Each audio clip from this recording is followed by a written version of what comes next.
이제 대제사장과 서기관들, 바리새 사람들은 예수님을 죽이겠다고 굳게 결심을 했습니다. 예수님이 예루살렘에 입성했을 때 성전을 정화하는 그런 사건이 계기가 됐습니다. 그 도화선이 돼서 저 예수라고 하는 자는 우리 성전의 기득권, 이 종교의 기득권을 허무는 자다라고 이 종교 지도자들은 그렇게 인식을 하게 된 겁니다. 그래서 예수를 죽여야 되겠다. 그때부터 단단히 마음을 먹고 있었는데 이제 더 이상은 볼 것이 없다. 지금 그 14장 1절에 보면은 이틀이 지나면 무교절이라고 했잖아요. 이 무교절에는 어린 양을 잡아서 그리고 무교병을 먹으면서 누룩이 들어가지 아니하는 그 떡을 먹고 소스에 찍어 먹거든요. 몇 가지 소스가 있어서 그거 찍어서 먹고 어린 양 먹고 이렇게 하는 날이 이제 이틀 후면은 그 무교절인 것입니다. 이때는 하지 말자는 얘기예요. 6월절 이 무교절을 포함해서 초실절까지 이 기간을 포함해 가지고 6월절인데 이 6월절에는 하지 말아야 되겠다. 왜냐하면 밀란이 날 수도 있다.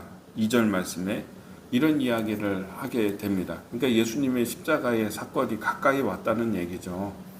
이들의 생각에는 무교절을 피하기로 이 6월절 전체를 피하기로 계획을 하는데 예수님을 추종하는 사람들이 예수님을 죽이게 되면 밀란이 날 수도 있으니까 이때는 피해야 된다. 이게 이들의 큰 그림이었고 큰 계획이었습니다.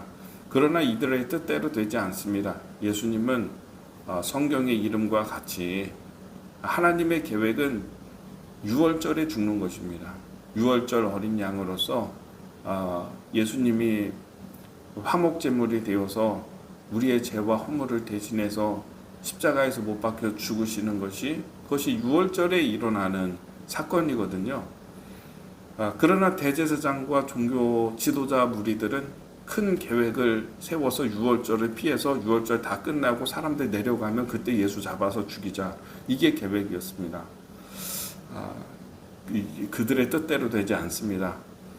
그때 가룟 유다가 대제사장을 찾아와서 돈을 받으면서 내가 이제 예수를 내 스승을 넘겨주겠다 이런 제안을 하거든요. 그렇죠?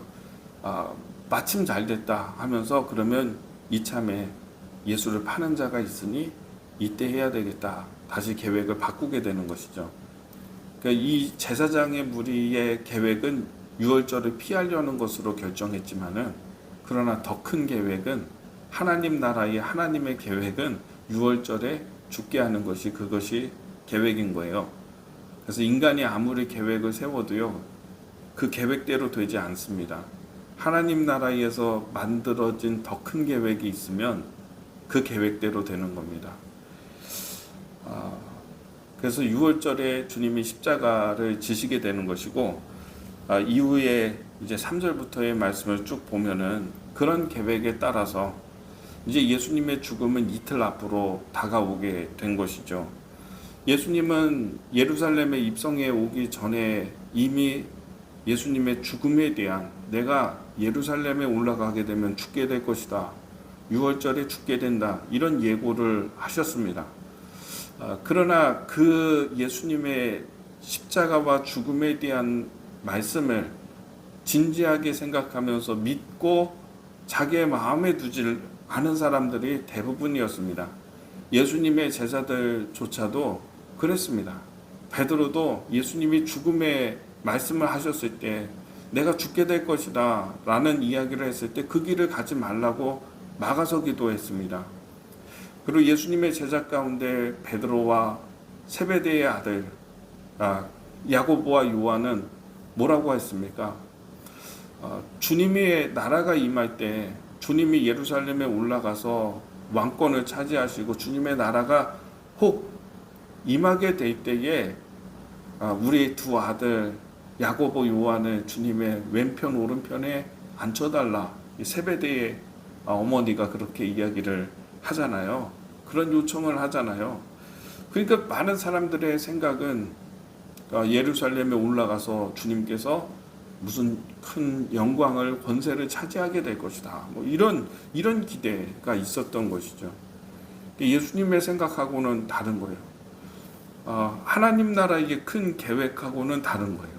사람들의 계획은, 사람들의 생각은 저마다 다 다른 거예요. 그러나 지금 이 모든 섭리와 모든 사건은 무엇을 향해서 가고 있냐? 십자가 사건을 향해서 가고 있는 것입니다. 사람들은 예수님의 아픈 마음을 알 리가 없습니다. 이틀 후에는 주님이 죽게 되는 이 일에 대해서 사람들은 공감하지 못하는 것 같습니다. 다른 성경의 본문에 보면은 오늘은 시몬이라고 하는 문둥병자 시몬의 집에서 식사를 하셨다. 지금 여기서 식사를 하셨다 하지만은 잔치입니다. 잔치. 많은 사람들이 모여서 술도 먹고 떡도 먹으면서 음식을 즐기면서 그러면서 있었습니다. 얼마나 요란하고 시끄러웠을까요? 잔치하면 요란하잖아요. 이곳저곳 떠들고 대화하는 사람들, 어떤 사람은 뭐 정치적인 이야기하는 사람들, 이런 사람들이 그곳에 가득했을 것입니다. 그런데 한 여인이 예수님께 나아옵니다. 자, 보겠습니다. 3절에 예수께서 베다니 나병 환자 시몬의 집에서 식사하실 때에 한 여자가 매우 값진 향유 곧 순전한 나드 한 옥합을 가지고 와서 그 옥합을 깨뜨려 예수의 머리에 부으니 어떤 사람들이 화를 내어 서로 말하되 어찌하여 이 향유를 허비하는가. 그러니까 한 여자가 주님께 순전한 나드 옥합을 깨뜨렸다 이렇게 되어 있는데, 이 나드 옥합이 뭐냐면은 인도에도 서식을 하고, 그리고 유대 땅에도 요단 동편, 그러니까 루벤 지파의 땅 배정 받을 때의 요단 동편, 예수님 당시로 한다면 암몬 사람들이 살아가고 있는, 지배하고 있는 그 땅에 높은 고지대에 많은 약초가 있는데 그 약초 가운데 하나래요. 그래서 이 뿌리 식물인데 그 뿌리에서 아주 값진 향기를 내는 이 향유를 채취를 할 수 있다는 것입니다. 근데 이게 너무나 값진 것이어서 얼마 나오지 않는다는 거예요.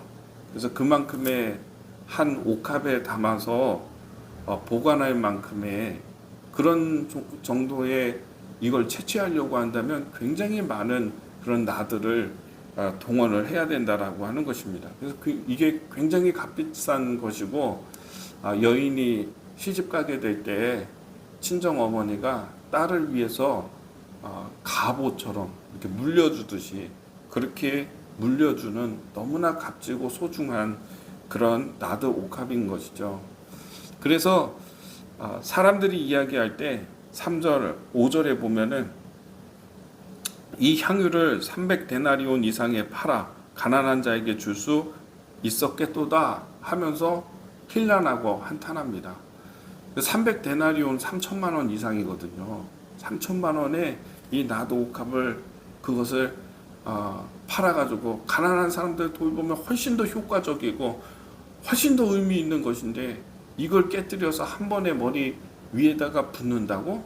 이게요, 너무 귀한 것이기 때문에 이 호리병 같은 곳에 이렇게 주둥이가 길고요, 이런 곳에 담는데, 이걸 사용하는 것은 이 냄새가 빠져나가지 않도록 밀랍이나 그런 것을 녹여가지고 그 입구를 막아버립니다. 아예 그냥 녹여서 일체화 시키는 거죠. 사용할 때는 한번 깨뜨리는 거예요. 주둥이를 깨뜨리면은 이제 한번 사용한 것은 더 이상 사용할 수 없는 것이죠. 깨뜨려서 머리에다가 예수님의 머리에 부었어요. 3천만 원을 한 번에 썼다는 얘기예요. 그러니까 옆에 있는 사람들이 이걸 이렇게 허비하냐, 머리에다 한번 이거 뿌리고 마는 건데 이걸 이런 식으로 사용하냐, 이런 얘기 할 법하지 않습니까? 근데 오늘 누군가가 그렇게 예배 시간에 그와 같은 일을 했다고 한다면 그 많은 사람들이 뭐라고 할걸요, 이거? 그렇죠? 그럴걸요? 그런데 오늘 이 여자는 어떤 마음으로 그런 일을 한 겁니까? 예수의 죽음을 본 겁니다. 이 많은 사람들 가운데에서도 예수님이 하신 말씀을 그대로 믿고 있는 겁니다. 예수님은 이제 이틀 후에 돌아가시는구나라고 믿는 겁니다. 여러분, 사랑하면 그 사람이 하는 얘기를 믿습니다. 그렇더라고요. 사랑하는 사람의 얘기를 믿어요, 우리가. 가만히 생각해 보세요. 그 사람이, 어떤 사람이 정말 그 사람을 사랑하게 되면 그 사람이 하는 얘기를 거의 다 믿어요, 다. 그래서 이 여인은 예수님을 사랑하니까 하나님께로부터 온 이 예수님을 사랑하니 그분이 하시는 말씀을 믿는 거예요. 그래서 내가 죽어야 된다, 나무에 달려야 된다, 이제 그 얘기를 했을 때 사람들은 잔치할 마음이 있지만 이 여인은 예수님의 그 슬픈 마음과 아픈 마음과 이 마음을 보고 있는 것입니다. 말씀을 믿은 거예요. 말씀을 믿고 예수님의 죽음을 준비하는 거죠. 그래서 8절에 보면은 자, 보겠습니다. 그는 힘을 다하여 내 몸에 향유를 부어 내 장례를 미리 준비하였느니라, 이렇게 얘기하고 있잖아요. 힘을 다해서 내 죽음을, 장례를 준비했다. 보통은 사람이 죽잖아요. 그럼 유대 사람들은 향품을 바릅니다. 이렇게 값진 향유를 바르지는 않아요. 냄새, 좋은 냄새가 나는, 그리고 모략을 바르고, 그래서 짐승들이 이 냄새를, 우리에게는 좋은 냄새지만 짐승들에게는 안 좋잖아요. 오지 못하도록 쫓는 거예요. 시체에서 썩은 냄새가 나니까 쥐나 막 이런 것들이, 미생물이나 이게 퍼지고 와가지고 뜯어 먹거든요. 그러니까 이런 모략을 바르거나 향품을 바르는데, 시체에 이 여자는 예수님의 죽음을 미리 알고 장례를 준비한 것입니다. 주님의 아픈 마음을 달래주고 있는 것입니다. 세상에서 가장 값지고 세상에서 가장 위대한 것은 사랑입니다. 사랑할 수 있는 사람, 사랑이 살아있는 사람. 이 여자는 지금 사랑이 살아있는 거예요. 다른 사람의 눈에는 어떻게 저렇게 아까울 수가 있을까? 어떻게 저런 걸 허비할 수가 있을까? 저걸 더 값지게 효율적으로, 효과적으로 쓰면 되는데 타산적이고 계산적인 거죠. 하나님 앞에 나가는 사람의 마음에는 이 타산적이고 계산적인 이런 마음으로는 안 됩니다. 주님을 기쁘시게 하는 일에는 이런 게 안 됩니다. 여러분, 하나님께서 가장 기뻐하시는 이런 마음이, 이런 사랑이 풍성한 마음, 사랑의 마음이죠. 그래서 주님이 이 여자 괴롭히지 마라, 힘들게 하지 말라 하면서 이런 말씀을 또 9절에 하십니다. 내가 진실로 너희에게 이르노니 온 천하에 어디서든지 복음이 전파되는 곳에는 이 여자가 행한 일도 말하여 그를 기억하리라 하시니라. 그렇죠? 이 여자가 한 오늘 이 일을 다 전파하라는 거예요. 사람들에게 다 알게 하라는 거예요. 그래서 사람들이 기억하게 하라. 이 말은 뭐냐면 사람들에게 기억되게 하라. 그 얘기는 하나님 나라에서 하나님이 기억하시는 거죠. 절대로 잊지 않는 거죠. 이 행동은. 여러분이 사랑으로 하는 그 일은요, 그런 일은요, 주님을 위해서 사랑으로 하는 그 일은 하나님이 잊지 아니하신다. 사람들에게 말해서 기억되게 하라. 그 얘기는 뭐냐? 하나님 나라에서도 분명히 기억된다라고 하는 것입니다. 오늘 이 말씀을 믿게 되기를 바랍니다. 우리 교회에서도 이번에 교육자 회의를 했는데요. 생각보다 이 무더위 가운데 저는 날씨가 더우니까 좀 덜 오시겠다 이런 생각을 했어요. 덜 오시겠지 이렇게 했는데 웬걸 더 많이 오셨어요. 그래서 다른 때보다 더 많이 와서 30명 넘게 막 이렇게 오셨거든요.